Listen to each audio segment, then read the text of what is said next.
kẹ́ni Ọlọ́run ó ní gbádùn ayé kó tún wá mọ́ retí ìgbádùn tàlùkìyámà èsè wọ̀ torí báwọn kan bá fẹ́ sọ dìbò pé ẹ̀rẹ̀ báwọn afá náà nù sọ yẹ káwọn afá onírú ọlá báyìí afá lè nìkà. A single message for a global community, connecting the Yoruba heart to the soul of Islam. Ó ní kúl rí ànábì sọ fáwọn àjọ rẹ̀ wípé man harrama zinatallahi allati akhraja li'ibadihi wa tayyibati min ar-rizqi. Tálẹ́ni náà ti ń sọ déèwọ̀ fáwọn ẹrú mi kí ni nǹkan náà àwọn ọ̀ṣọ́ Ọlọ́run zinatallah àwọn ọ̀ṣọ́ Ọlọ́run allati akhraja li'ibadihi eléyìí tọ́lọ̀ mú bí kalẹ̀ tó mú jáde fáwọn ẹrú ẹ̀ wa tayyibati min ar-rizqi àtàwọn nǹkan tó dùn àwọn adùn àwọn nǹkan gbáyégbádùn ta ló sọ déèwọ̀ fáwọn ẹni mi pé wọn ò gbọdọ̀ ṣe é. Ọlọ́run tó ó ní kul hiya lilladhina amanu fil hayati dunya Ọlọ́run ní bá ń sọ fún àwọn àjọ rẹ̀ pé àwọn ọ̀ṣọ́ ayé tí mo wí yẹn lilladhina amanu fil hayati dunya táwọn onígbàgbọ́ òdodo ní í ṣe nínú sẹ̀mí wọn láyé ń bí khalisatan lahum yawmal qiyamah kódà àwọn ni wọ́n tún dá ìgbádùn yẹn jẹ lálùkìyámà ṣe bí ìgbádùn táyé mùsùlùmí ní kèfèrí ní onígbàgbọ́ ní ẹni tí ó gbàgbọ́ ní ni kò síbi tẹ́ẹ̀ lè bá ọlá Ọlọ́run ṣùgbọ́n Ọlọ́run fi rin lẹ́nu àyà yìí pé kí àáfà ò ní kẹ́ni Ọlọ́run ó ní gbádùn ayé kó tún wá mọ́ retí ìgbádùn tàlùkìyámà èsè wọ̀ torí báwọn kan bá fẹ́ sọ dìbò pé ẹ̀rẹ̀ báwọn àfà náà nù sọ yẹ káwọn àfà onírú ọlá báyìí àfà lè ní kàì àfà lè ní. Ọmọ tí wọ́n ń ṣe interview fún yẹn ìmọ̀ òun bó ti pèrè ẹ̀lẹ́lẹ́wọ̀n yóò lè díẹ̀ kí n tó lè mẹ́lẹ́wọ̀n mi sábà mi ò sẹ́ ayé níbàtà pẹ̀lú ẹlẹ́wọ̀n wà láì òdodo sí ni ìkejì rẹ̀ tí ń bí lọ́rọ̀ yẹn ni mo mọ̀ àbàrà bàbá yìí òun náà pẹ̀lú àfáà súnnà tí ń bá Alhaji Saheed Òṣùpá ló kọjẹ́ ń jò ní ìkà báyìí gbogbo ọ̀rọ̀ ogún ọdún 30 ọdún tí àgbàlagbà máa fi bọ́mọ kékeré ṣe fàájì sí tẹ̀ ní ẹlẹ́ni sí rìkọ́dì wọn ọ̀rọ̀ àsọjẹ́ ọ̀rọ̀ ó wà àwọn àwà náà jọ náà àbá dá sí bó sì kọ́rọ̀ ayé ẹ̀ ní ó wà àwọn àwà tí mú ẹni tó bá ga tilẹ̀kùn ẹ má jẹ́ ó wọlé mọ́ ẹni tí ń bá ń bọ̀ tó fẹ́ ga wọ́n tilẹ̀kùn máa ń gbà tá bá rántí ọgbẹ́ eléyìí tí àfihàn gún lóore lójú ti ṣe fún wọn sẹ́yìn ó wà àwọn àwà náà jọ náà mo dùn mà àtẹni tó wá ń ṣe interview àti èyí tó ló ń ṣẹ̀ṣẹ̀ darí ẹ̀wọ̀n dé ọlọ́mọ ìyá gbóǹkà lòun ẹ̀yin méjèèjì yóò bá ẹ̀pọ̀n bàbá yìí nítorí ń sọ bẹ́ẹ̀ ni wípé bá a ti ń sọ yìí ní ìsìn ẹ lè wá padà gbé yọ pé ẹ fi ń ṣe prank ni àwáwájú oyè yín wípé ṣé wọ́n máa ń fi epo pupa bá lásọ àlà sí rí ìyẹn tó bá yẹ pé prank lẹ padà yìí sí fẹ́ẹ̀ fi ń ṣe tó bá ṣe pé ẹdún dùn pé ibi interview ni èmi bí wọ́n lọ́rọ̀ ni àwọn sì ń dáhùn ṣe epo pupa wọ́n fi bá lásọ àlà sí rí yóò bá ẹ̀pọ̀n bàbá ẹ̀yìn méjèèjì lẹ́ẹ̀kan sí ọmọ tí wọ́n ń sọ̀rọ̀ yẹn ó lọ́mọ ìyá gbóǹkà lòun ajẹ́pá àti rẹ́ni tá a lè rán sí láti pè é ìyá gbóǹkà sí ọmọ yóò wúlò wájú ẹni sí ọmọ gbàjẹ́ ìsinmi ló bí ni dádúró wàhálà tó ṣe ń dìṣẹ́ tíátà ìyẹn tó bá jẹ́ pé ìyá gbóǹkà tó ní tíátà yẹn náà bá ní ó ní ìbá sì sọ náà ìyá gbóǹkà tí ìbá sí ọmọ òsínlẹ̀ yóò béèrè ọmọdé lè yá kú sẹ́kún ilẹ̀ bí ni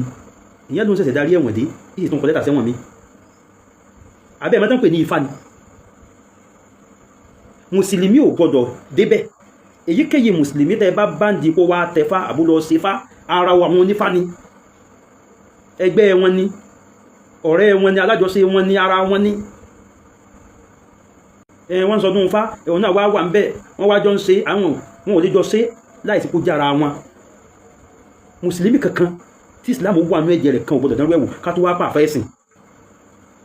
ó sì ń fi ọ̀rọ̀ fárinlẹ̀ fáwọn àfáwa ó tún ẹ̀wọ̀n lọ gbogbo ọ̀nà tẹ́ ẹ̀ bá gbé ìgbà kò bá àjẹ́rí lẹ̀ fi ń ṣe kò bá àjódodo lẹ̀ fi ń ṣe ẹ̀ tún ẹ̀wọ̀n lọ ó wá lọ wà lẹ́wọ̀n ń pe àwọn olórin kan wọn ò dá ilé òun mọ̀ pàwọn yẹn rán lẹ́wọ̀n iṣẹ́ tó sì sọ ẹ́ dèrò ẹ̀wọ̀n ẹjọ́ sí ni àbí ṣé ìwà àtọ̀rọ̀ téèyàn fi béèrè ẹni tí ó bá wà nínú ìṣòro ni wọ́n sọ jáde lẹ́nu yìí mo fà kókò ibẹ̀ ẹbí bàbá wa mufti ọmọ wọn là wá olólùfẹ́ wọn ni wá ṣùgbọ́n agbára wa ò gbé ọ̀rọ̀ yẹn wọ́n wá bẹ gbogbo ẹ̀yìn tẹ́jọ jẹ́bí fún bàbá tó jẹ́ ń gbé látọ̀dọ̀ ẹ̀yìn ẹbí ni wípé ẹ̀mí bàbá rọ̀ ẹni tí ó tó wọn tí wọ́n lè bájà tẹ́nìkan ò ní bí wọ́n kó o ṣe jà gan wọ́n pẹ́ ẹlẹ́ pé ó dákun yàn láyé jáàjà rádaràdá kìjàre ní táwọn fẹ́sẹ̀ ní bámu yìí tá a gbé kalẹ̀ ìjújà lọ wọn ni wákàtí wọn dànù tá a gbé kalẹ̀ ìjújà lọ tá a mọ̀ pé àwọn ti drive orúkọ oníkìjìpá yẹn dáàyè kan ó sì lápẹẹrẹ kó má bàjẹ́ dọwọ́ ẹ̀yẹn bí ó kọ tí bàbá wa oníkìjìpá ń bíúdì bọ̀ wá fún àìmọ̀ iye ọdún tí kò wá ń fàfàfàfà nílò àwọn olórí burúkú ìfi ń ṣàwàdà lórí afẹ́fẹ́ yìí o bóòtọ́ ni wọ́n sì ń sọ ni ìtumọ̀ mí ni pé bóyá wọ́n sì mí ni ẹ̀ ni ètò jẹ́ máa pè láwàdà ni pé èyí tí ń pèrè láàfà súnà yẹn oní prank ni aṣọ epo pupa wá rè lẹ́gbẹ̀ẹ́ aṣọ àlà ẹ̀yin ẹbí ẹ má gba ọ̀rọ̀ yẹn ẹ mú àfà súnà yẹn kó provide ọmọ tó ní bàbá ń sẹ́fà yẹn ibi tí ó ti rí ààyè tí wọ́n ti ń sẹ́ lédì tí wọ́n ti ń pàdé ó wá sàlàyé rẹ̀ ní kọ́ọ̀tù ó sì gbọ́dọ̀ ṣe bàbá ìmọ̀mọ́ ọ̀fà mo pè yẹn bí bàbá ìmọ̀mọ́ ọ̀fà náà ẹ má mọ̀rọ̀ yìí ní kékeré o Ifá ni wọ́n pe o Ifá kìí ṣe ọ̀rọ̀ ẹ wo ẹ dákun ọ̀rọ̀ social media kọ́ o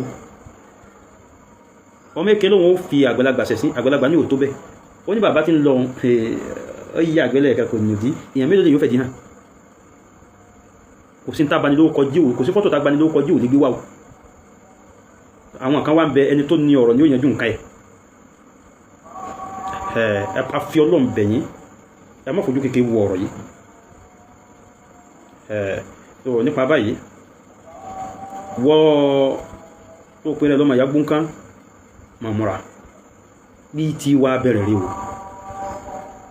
gbogbo ẹ̀yin tí ẹ máa bú àwa mùsùlùmí bí tí bẹ̀rẹ̀ rí o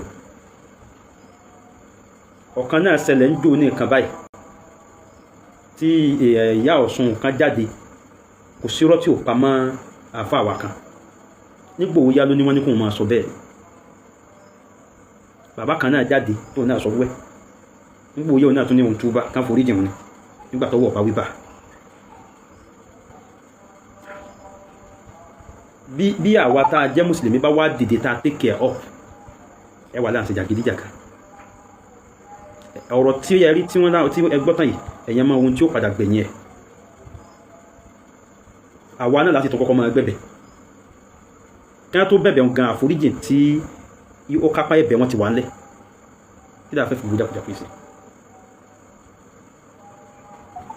àfáà súnà sórí ètò kẹsẹ̀ bọ́ Alhaji Saheed Òṣùpá ló pè ọ̀fẹ́ tán ọ̀wá ní tàmá wallahi sì jẹ́ mú sọ fún wa. Jọ̀wọ́ ṣe àkíyèsí láti subscribe fi like sílẹ̀ àti tí àròsọ bell fún àwọn ìmọ̀ràn tọlọ́fìn. Assalamu alaikum wa rahmatullahi.